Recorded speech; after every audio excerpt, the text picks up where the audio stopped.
दो पड़ोसी देशों के बीच शब्दों की जंग इतनी तीखी हो गई है कि नक्शे से मिटाने जैसी बातें होने लगी है।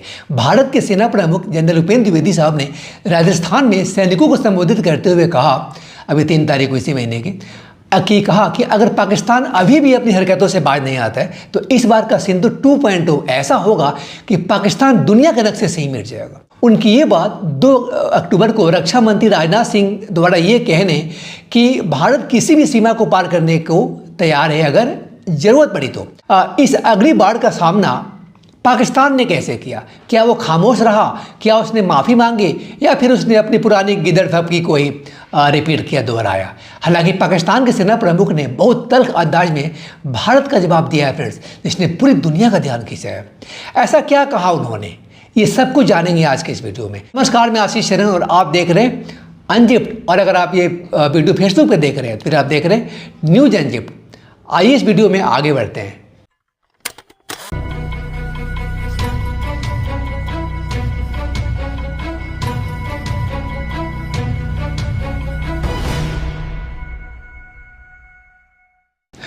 भारत के सेना प्रमुख ने पाकिस्तान को साफ चेतावनी दी कि आतंकवाद का साथ छोड़ दो वरना दुनिया के नक्शे से ही गायब हो जाओगे। और पाकिस्तान ने इसका जवाब परस्पर विनाश की धमकी से दिया है फ्रेंड्स। क्या ये सिर्फ बयानबाजी है या युद्ध की आहट? आइए इसकी पूरी कहानी को विस्तार से समझते हैं। सब कुछ 22 अप्रैल को शुरू हुआ जब जम्मू कश्मीर के पहलगाम में एक भयानक आतंकी हमला हुआ। इस हमले में 26 निर्दोष लोग मारे गए और जिम्मेदारी ली गई जैसे मोहम्मद और लश्कर-ए-तैयबा जैसे पाकिस्तान समर्थित संगठनों द्वारा। भारत ने इसे बर्दाश्त नहीं किया और 7 मई को भारतीय वायुसेना ने ऑपरेशन सिंदूर लॉन्च किया, जिसमें पाकिस्तान और पाकिस्तान अधिकृत कश्मीर POK में 9 आतंकी ठिकानों पर सटीक हमले किए गए। इन हमलों में 100 से ज़्यादा आतंकी मारे गए और पाकिस्तान के कम से कम 12 लड़ाकू विमान, जिनमें अमेरिकी F-16 शामिल थे, नष्ट या क्षतिग्रस्त हो गए। यह ऑपरेशन 4 दिनों तक चला और 10 मई को दोनों पक्षों के बीच युद्ध विराम समझौता हुआ, लेकिन घाव गहरे थे। भारत ने इसे आतंकवाद के खिलाफ नई सामान्य स्थिति बताया, यानी न्यू नॉर्मल, जबकि पाकिस्तान ने इसे आक्रमण करार दिया। इसके बाद सीमा पे तनाव बढ़ा, खासकर गुजरात के रन ऑफ कच्छ के पास स्थित क्रिक क्षेत्र में, जहां समुद्री सीमा को लेकर दोनों देशों के दावे टकराते हैं।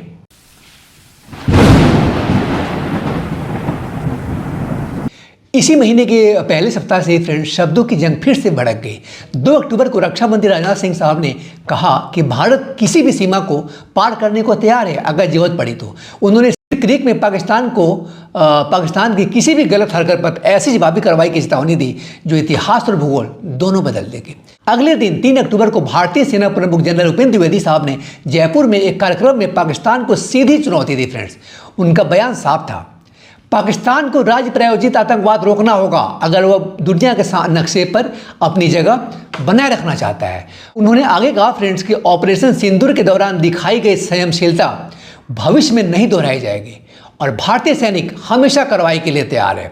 वायुसेना प्रमुख air chief marshal AP Singh साहब ने भी कहा कि ऑपरेशन सिंदूर में पाकिस्तानी विमानों को भारी नुकसान पहुंचाया हम लोगों ने। ये बयान न सिर्फ सैन्य स्तर पर थे बल्कि राजनीतिक रूप से भी मजबूत संदेश थे। भारत का कहना है कि पाकिस्तान आतंकवाद को राजनीति बना चुका है और अब वो इसे बंद करे।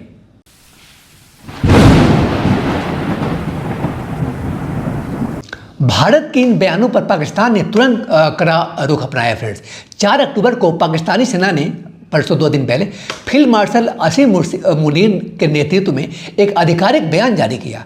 इसमें भारतीय नेताओं के बयानों को भ्रमपूर्ण, उकसाने वाले और जिंगोइस्टिक, इसका मतलब युद्ध प्रिय होता है, बताया गया। पाकिस्तान सेना ने चेतावनी दी कि अगर भविष्य में कोई संघर्ष हुआ, दोनों के बीच कोई कॉन्फ्लिक्ट हुआ, तो यह महाविनाशकारी तबाही यानी कैटेक्लिज्म स्टेशन ला सकता है जो पूरे दक्षिण एशिया के लिए गंभीर परिणाम लाएगा। बयान में कहा गया फ्रेंड्स कि भारतीय रक्षा मंत्री और वायुसेना प्रमुखों के अत्यधिक उकसाने वाले बयानों के सामने हम चेतावनी देते हैं कि भविष्य का संघर्ष महाविनाशकारी तबाही ला सकता है। अगर नई शत्रुता भड़की तो पाकिस्तान पीछे नहीं हटेगा, मुनीर का कहना था। फ्रेंड्स, पाकिस्तान ने दावा किया कि उनकी सेना दुश्मन के क्षेत्र के हर कोने में हमला करने की क्षमता रखती है और भौगोलिक प्रतिरक्षा के मिथक को तोड़ देगी।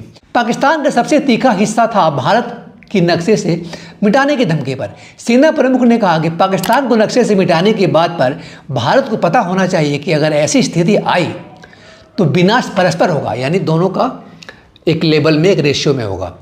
मुनीर का कहना था।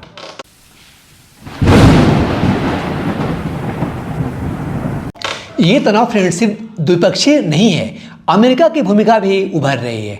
पाकिस्तान ने हाल ही में अमेरिकी निवेशकों के साथ अरब सागर के पास पासनी पोर्ट विकसित करने का प्रस्ताव रखा, जो ग्वादर जिले में है। राष्ट्रपति डोनाल्ड ट्रंप ने पाकिस्तान को सराहा, पीएम शहबाज शरीफ को महान नेता कहा और दावा किया कि उन्होंने भारत पाकिस्तान युद्ध को रोका, जिसे भारत खारिज करता है। फ्रेंड्स, बात करता है कि नहीं, उसका इंटरफेरेंस अमेरिका का नहीं था, ये हम लोग आपसी उससे बातचीत करके हुई है।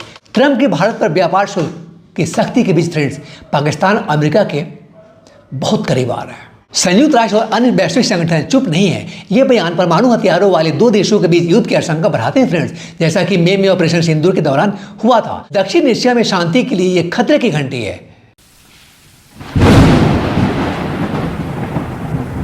फ्रेंड्स, ये सब सिर्फ शब्द है या कुछ बड़ा होने वाला है। वैसे भारत का रुख स्पष्ट है, आतंकवाद बर्दाश्त नहीं।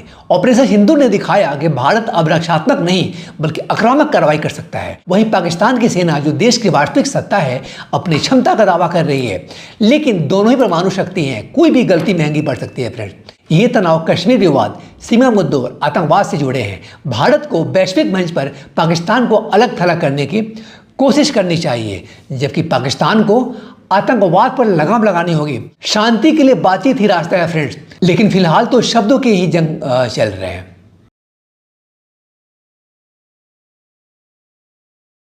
भारत के नक्शे से मिटा देने की चेतावनी और पाकिस्तान के विनाशकारी युद्ध की प्रतिक्रिया ने एक बार फिर दक्षिण एशिया को तनाव के कगार पर ला खड़ा किया है। यह घटनाक्रम कई गंभीर प्रश्न खड़े करता है। क्या भारत ने वास्तव में पाकिस्तान को आतंकवाद पर निर्णायक कार्रवाई करने के लिए अंतिम अवसर दिया है, या पाकिस्तान, जो पहले से ही गंभीर आर्थिक संकट से जूझ रहा है, भारत के न्यू नॉर्मल को स्वीकार करेगा? क्या दोनों देशों के बीच कूटनीति की जगह अब केवल सैन्य बल ही निर्णायक होगा? वर्तमान स्थिति स्पष्ट करती है फ्रेंड्स कि भारत अब संयम की नीति छोड़ने और आक्रामक प्रतिरोध की मुद्रा अपनाने के लिए तैयार है। दूसरी ओर पाकिस्तान की प्रतिक्रिया उसके गहरे डर और पुराने प्रतिरोध की रणनीति को दर्शाती है। यह समय क्षेत्र के लिए बेहद नाजुक है। क्या तलवारें खींची जाएंगी, या परमाणु शक्तियों के बीच सामूहिक विनाश, या डर उन्हें बातचीत की मेज पर वापस लाएगा? इस सवाल का जवाब आने वाले समय में पता चलेगा। लेकिन एक बात निश्चित है, क्षेत्र के भू राजनीतिक नक्शे पर अब एक नया खतरा मंडरा रहा है। फ्रेंड्स, भारत और पाकिस्तान के बीच ये तनाव दुखद है। लाखों लोग दोनों तरफ रहते हैं जो युद्ध की भेंट चढ़ सकते हैं। उम्मीद है कि दोनों सरकारें विवेक से काम लेंगी। क्या आपको लगता है कि ये सिर्फ राजनीतिक ड्रामा है या फिर एक असली खतरा? कमेंट्स में अपनी राय जरूर बताएं। और अगर ये वीडियो आपको पसंद आई हो फ्रेंड्स, तो इस वीडियो को लाइक करें, शेयर भी करें और साथ में सब्सक्राइब भी। मैं आशीष शरण और आप देख रहे थे अनजिप्ट। और अगर आप ये वीडियो फेसबुक पे देख रहे थे तो फिर आप देख रहे थे न्यूज अनजिप्ट। मिलते हैं फिर अगले वीडियो में किसी और स्टोरी को अनजिप करते हुए। Till then stay connected and inform with our channel Unzipped. Jai Hind. जय हिंद।